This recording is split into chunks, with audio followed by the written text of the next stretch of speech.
Greetings, my fellow freedom lovers, sovereign thinkers. L3's newest podcast. My name is Craig, transmitting from the beautiful swampy Mango, South Florida. And today's date is Saturday, March 30th, 2019. Spring break has simmered down with the last leg and the Broward County schools as well. And so I'm at Press and Grind Juicery and Coffee Bar located at 474 US 1 or North Federal Highway in the heart of Fort Lauderdale, Florida. You may hear a little echo in the background. I'm just inside a little area to do the show. Pretty cool little place. A little bit multi-locational and all that with this little coffee shop. They're nice folks. I always like to go to other places in the area to to see what they got. All right, so I want to be actually talking about today is presidential candidate, mayor of Miramar, Florida, Wayne Messam. And he did announce his candidacy for president of the United States. And from Ballotpedia says here, I see a unique opportunity for Americans to look at another option of leadership. When you look at a mayor, Americans see mayors favorably. We are the front line of what Americans are dealing with every day. He is a Democratic mayor of Miramar, Florida. He announced he was forming an exploratory committee to run for president of the United States on March 13, 2019. The focus of Messam's campaign will be canceling $1.5 trillion in student debt, according to an aide. I think the American dream is slipping away from most Americans. Messam said his decision to run. Americans are not getting their needs met. So he served as mayor with 150,000 people. Since 2015, he was previously elected to the City of Miramar Commission. Interesting here, so I'm going to go through his campaign. And what I'm reading here so far, he's pro-big government. It looks like he does kind of like to compromise on our Bill of Rights culture as well. But he may not want to admit it. But I'm not here to crucify anybody. So it's just critical points here. I want to be very fair. And this is from his website, WayneForAmerica.com. And like I said, like an urgency to plan for the future and take action on cities, on the crisis we can see coming is the biggest threat facing our nation. As we read the note, the gun violence epidemic continues to take far too many lives. Climate change damages more homes and devastating more communities each year. Skyrocketing healthcare costs cuts off many Americans from possibly of their American dream, and crippling student loan debt leaves people of all ages with little hope for the future. So what you're looking at right now, is more like feds know best. Talking about gun violence, violent crime. A person like myself, I'm not really too fond of violent crime as a whole. But if you're going to focus on one element, it's just very respectfully one-dimensional. Of course, climate change, if you see what they're spraying in the skies, chemtrails and so forth, there's your climate change right there. But I don't want to blame it on individuals like you and I. Those are the big things. Even geoengineering, which actually, believe it or not, if you go look up geoengineering in Congress, you'd be surprised. I thank Lisa Haven for bringing that out. So let's continue on here. Washington is not working for the American people, and these big issues need fresh eyes and bold ideas, someone closer to the people so our voice can be heard. Together, we can fundamentally change our country for the better and tackle these challenges with actions match the scale and urgency of this moment. I don't believe that the best ideas come from Washington. From too many of our friends and neighbors feel left behind and observe someone in their corner who will fight for them. This moment requires leadership that will set us a path to put the American dream within reach for every single person in this country. Wayne. Interesting there. So it sounds like a person that wants to run for an elected ambassador is trying to be like a Lord and Savior, allegedly speaking. A lot of interesting stuff about healthcare costs and all that. Because remember, the Affordable Care Act made it more of a burden. The HMO Act was just a great starter for creating the crisis. Thank you, Congress and Richard Nixon, for that as well. And in addition, skyrocketing prices. You got fiat money. Came from the same administration in 1971, the Nixon administration, to get rid of the gold standard. Yes, folks, it's unprecedented. Well, no one cares. So what are you going to do about it? You got to address these issues.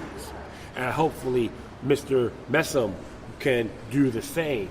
Study the past is today's greatest teacher. And what's interesting, too, about violent crime and so forth, they guys use gun violence. They probably believe in using restrictions, background checks, and all that. It's already in the books, but hasn't really been implemented. And remember, notification's a thing as well. Is he pro-centralization? Based on this so far, I can say yes. And it's interesting down here, when he meet Wayne, he says here, I learned from the values and hard work and pride of the community from a young age. My parents immigrated to South Florida from Jamaica with just a 5th grade education. Seeking greater opportunity for our family, my father labored for 16 years in the sugarcane fields of the Florida Glades, come to the United States, and my mom will cook to feed the migrant workers. I was born in rural Pahokee, Florida. So they're both parents are from Jamaica. That is a conflict of interest, I would say, a question. That is Mr. Wayne Messam, Mayor Messam, a natural-born citizen. And so I'm not, and don't get me wrong, I'm not judging the man of his ethics and so forth. I read he does construction contracting for the construction business, which is beautiful. I'm not gonna, go through the whole song and dance here, but it's very, very intriguing. All right, but as I said, thanks to the opportunity the country provided for my family, for support my parents and mentors, and a lot of time and effort in the class in the field. I earned for a full football scholarship at Florida State University, where I started as a wide receiver and was a member of the 1993 National Championship team, and they were very superb. And I gotta say, Lou Bowden was awesome as a coach. Not Lou Bowden? Yeah, it may be him. So correct me if I'm been mistaken. After my NFL dreams were cut short, my wife Angela and I built one of the fastest growing minority-owned construction businesses in the country, and our projects in the educational not-for-profit space have garnered national recognition, including the U.S. Green Building Council for building one of the greenest schools in the Southeast United States. Then I went to public service, first as a city commissioner, and rising to serve as a 2-term mayor of Miramar, one of the most diverse cities. Today, Miramar ranks as one of the fastest growing cities economies in the country. We actively foster innovation and development, from starting an aviation expo and tech camps to expose young people to the tools that can solve the problems today and tomorrow. And that's like I said, he's give him a lot of credit for what he achieved. You know how many people envy him on his accomplishments? I'll continue on here. I'm proud of the record in Miramar as we've fought to bring American jobs back from China, passing a living wage for city workers, recruited companies with high-paying jobs to hire Floridians, led the fight against oil industry campaign to drill Big Cypress National Preserve adjacent to the Everglades just a few miles from our city, joined mayors across the country to oppose climate denialism and pledge to support the goals of the Paris Agreement. Very New World Order indeed. Taking on Trump administration to protect immigrants, proposing our city is a safe zone for those who come to this country and seeking a better life. So he considered a sanctuary city.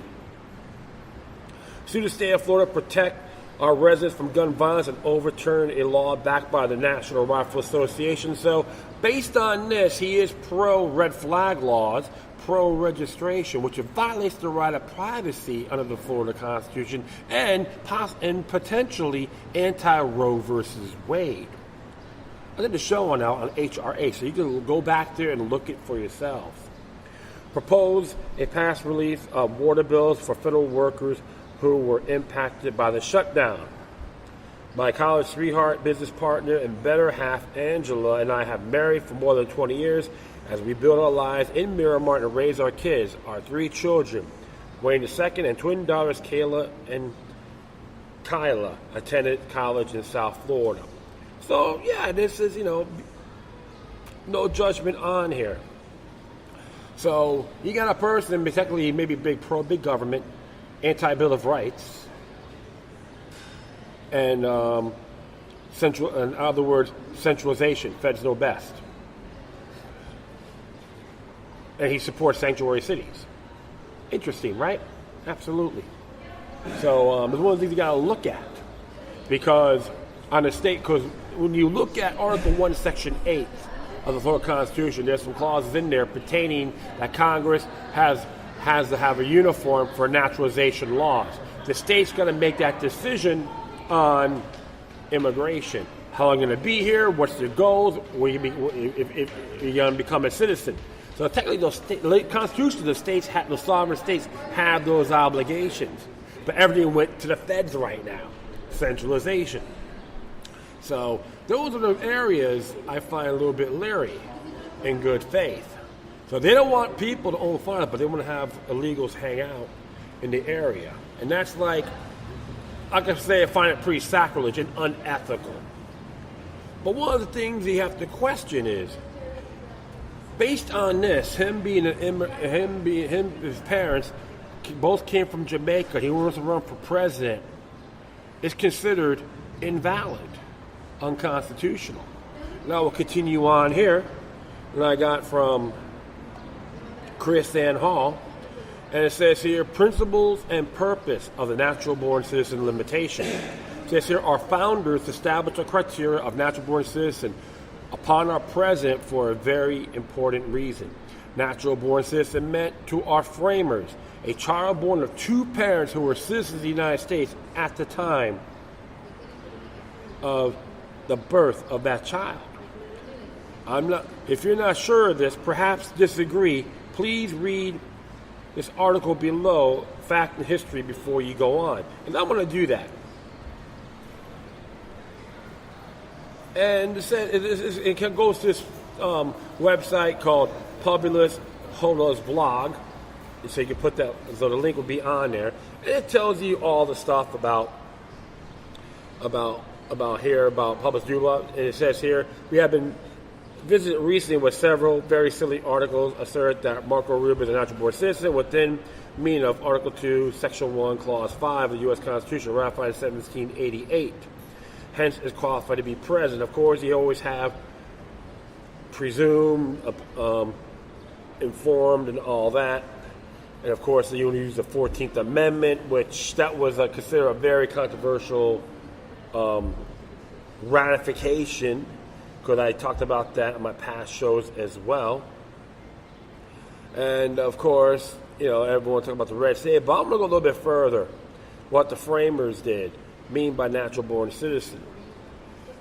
And it says here, Article 2, Section 1, Clause 5 of the Constitution requires the president to be a natural-born citizen. The meaning that the term is not set forth in the Constitution or in the Federalist Papers, and I found no discussion of the meaning in Masson's journals of the Federal Convention or in Alexander Hamilton's notes is the same. What does this tell us? They all knew what it meant. We don't go around defying pizza because every American over the age of 4 know what a pizza is. Our framers had no need to define natural-born citizen in the Constitution because by the time the Federal Convention of 1787, a formal definition term consistent with the new Republican principles already existed in Amherst Vattel's classic Laws of Nations. And we know that our framers carefully studied and relied upon Vattel's work. Prove how Vattel's Laws of Nations got to the colonies and it influences here. During 1775, Charles Dermis, an inherent Republican, as opposed to a monarchist, lived in Europe, sent 3 copies of Vattel's Laws of Nations to Benjamin Franklin. Here's a portion of the Franklin's letter on December 9th, 1775, thanking Dermis for the books. I am much obliged by the kind present you have made us of your edition of Vattel. It came to us in good season when the circumstances of a rising state make it necessary frequently to consult the law of nations. Accordingly, that copy I kept as dispositive depositing in one of our own public library here and sending the other to the College of Massachusetts Bay as he directed, having continually in hand of the members of Congress now sitting, who are much within your notes and preference to have entertained high esteem for the author. So I'm going to just go down here when he talked about battle on natural-born citizens and habits and naturalized citizens. It says here, from our beginning, we're the subjects of the British Crown. With the War of Independence, we became citizens. Read this footnote. We needed a new concept to fit our status as citizens. Battle provided these new Republican concepts of citizenship, the gist of what Vettel said, Laws of Nations, Book 1, Chapter 19, Sections 212 to 217, as this. Section 212.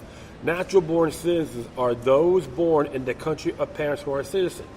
It is necessary that be born of a father who is a citizen. If a person is born there of a foreigner, it will only be place of his birth and not his country. Interesting there. Inhabitants, as distinguished from citizens, are foreigners who are permitted to stay in the country. They are the subject to the laws of the country while they reside in it, but they do not participate in all the rights of citizens. They enjoy only the advantages which laws or customs give them. Their children follow of the condition of their fathers. They are true inhabitants. 214. A country may grant to a foreigner the quality of citizens. This is naturalization. In some countries, sovereign cannot grant to a foreigner all rights of citizens, such as holding a public office. It is a regulation of the fundamental law, and in England, merely being born in the country naturalizes the children of a foreigner. And of course here, sections 215, 216, and 217. Excuse me here. Children are born as citizens in a foreign country at sea, while overseas in the service of their country are citizens. By the law of nature alone, children follow the condition of their fathers. The place of birth produces no changes in particular. Do you see? The Republican concept of natural-born citizen is radically different from the feudal notion of natural-born subjectism. Under feudalism, merely being born in domains of the king made one by birth a natural-born subject, but Vattel's model and our constitutional republic, citizens are natural-born only if they are born of citizens. Interesting. So they could become from Jamaica and they became naturalized citizens, folks. This is very intriguing. So I will continue on here. How our framers apply Vattel concepts of natural-born citizen in our country. Federal Convention was in session from May 14th through September 17th, 1787. John Jay has been a member of a congressional Congress where they pounced on Vattel. Sent this letter on July 25th, 1787 to George Washington, who presided over the convention. As it reads here, permit me to hint whether it would not be wise and suitable to provide a strong check to the admission of foreigners into the administration of our government and to declare expressly that the command-in-chief of the American Army shall not be given to or devolve on any but a natural-born citizen. Now, according to Article 2, Section 1, Clause 5, was drafted to read, no person except a natural-born citizen or a citizen of the United States at the time of the adoption of this Constitution shall be eligible to the office of President. Neither shall any person be eligible to that office who shall not have attained to the age of 35 years and have been 14 years a resident of the United States. So, as it reads here, Section 214 Vattel states that fundamental law may withhold from naturalized citizens some of the rights of citizens, such as holding public office. The Constitution is our fundamental law, and following Vattel, Article 2, Section 1, Clause 5, withholds from naturalized citizens, except for the following generation that was grandfathered in, the right to hold office of president. Remember, none of our early presidents were born were natural-born citizens, even though they were born here. They were all born as subjects of the British Crown. They became naturalized citizens within the Declaration of Independence. That is why it is necessary to provide a grandfather clause for them. But after the founding generation was gone, their successors were required to be born as citizens of the United States, not merely born here, as were of our founders, but as born as citizens. And do not forget that the children born here of slaves did not become citizens by virtue of being born here. Their parents were slaves, hence succeeding the condition of their parents. They were born as slaves. Black people born here did not become citizens until 1868 of the ratification of the 14th Amendment. So, do you see? Our framers merely understood that merely being born here was sufficient to confer as a natural-born citizen. It would not have been necessary to grandfather our first generation of presidents and our slave-borns that would have been natural-born citizens, but they were born as non-citizen slaves because their parents were non-citizen slaves. It's interesting here, and you can folks to read this a lot more in this as well. It's very interesting. It's very interesting to read. Okay, and so I'm gonna continue on what Chris Ann Hall has to say, and there's a link for that page, and you can see it for yourself. A person who was born with just one parent who is a citizen of the United States is a citizen by birth, but not a natural-born citizen. Someone cannot hold to have or held dual citizenship within a foreign country and be a natural-born citizen. The facts we are confused by this qualification, or perhaps even wish to alter this qualification, must be because we do not understand why this qualification was established in the first place. So we take a stand either way. We must consider the reasons why this qualification was established by the framers of the American Constitution. The whole reason the president must be a natural-born citizen because our framers had a history of foreign kings imposing foreign law and foreign favor upon the people, and they knew how dangerous foreign influence was to liberty. George Washington spent a great bit of effort trying to drive this understanding home in his farewell address of 1796. It says here, against the insidious wiles of foreign influence, I can just conjure you to believe me, fellow citizens, the jealousy of a free people ought to be constantly awake, since history and experience prove that foreign influence is one of the most baneful foes of Republican government. Something to think about, friends. What's going on with foreign influences, collisions, but they say they're our best friends. You know who I'm talking about. I will continue on here. Washington knew from his history the real dangers of foreign influence. Part of Washington's British Constitution was documented, called on the Grand Remonstrance of King Charles I, with a letter in his hand, 1641, in which the people of Great Britain listed many grievances against their king, Charles I. They indicated that these grievances were indicative of a larger design to overturn and undermine the liberty of the people and the law of the land. Well, the grievances illustrated how foreign influence and foreign law have contributed to that destruction of liberty.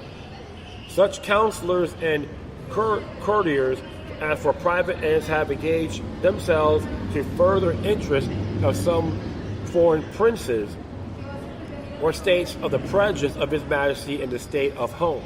In another part of the British Constitution, is this time in the English Bill of Rights of 1698, the people of Great Britain actually require an oath of their king and his council to shun all foreign influence.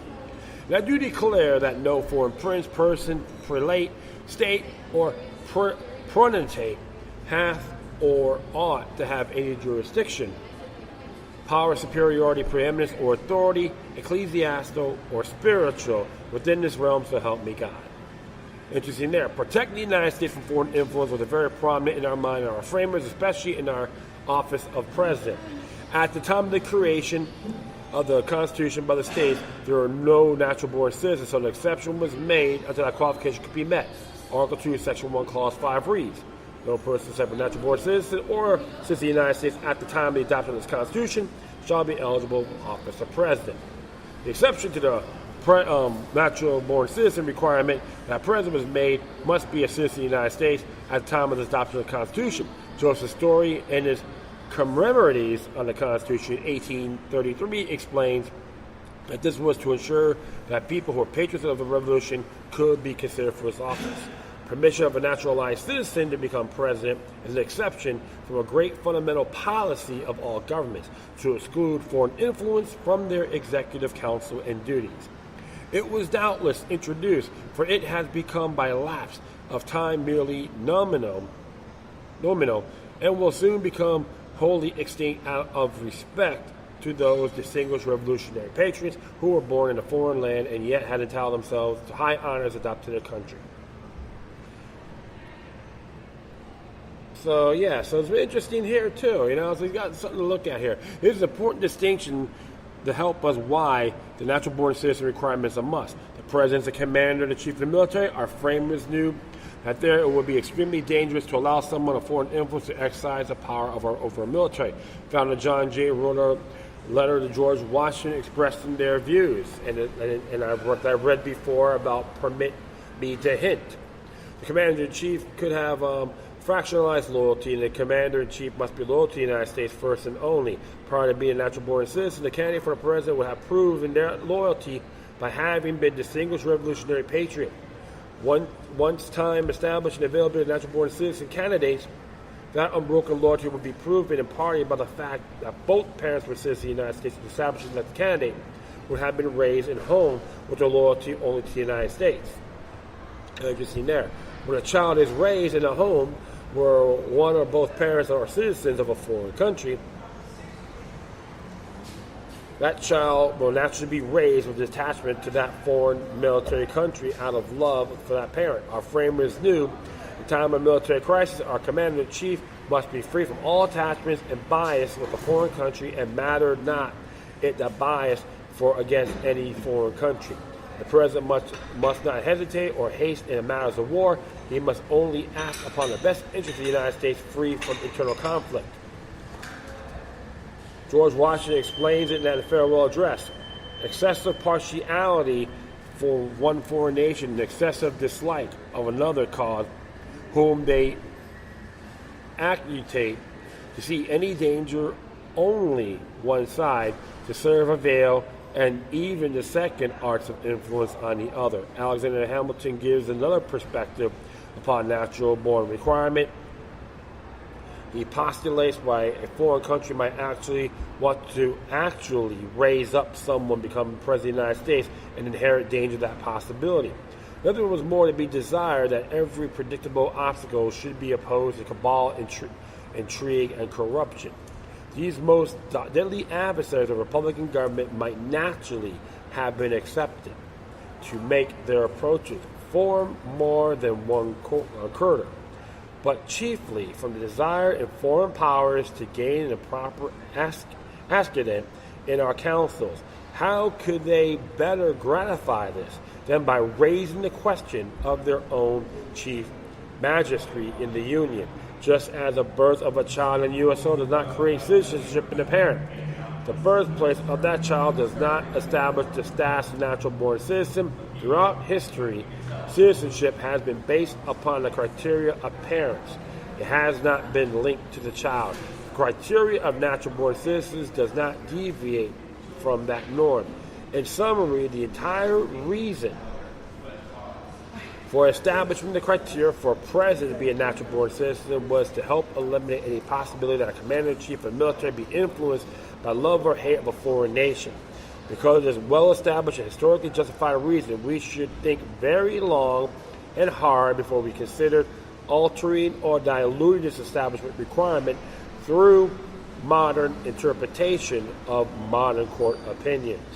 Our framers, what they did on purpose and with the purpose, we only endanger our liberty when we assume they didn't know what they were doing. And our advanced intellect means that we can disregard for their reasons for our personal preferences. We would do well to learn from this history instead of dooming ourselves to repeat history's mistakes.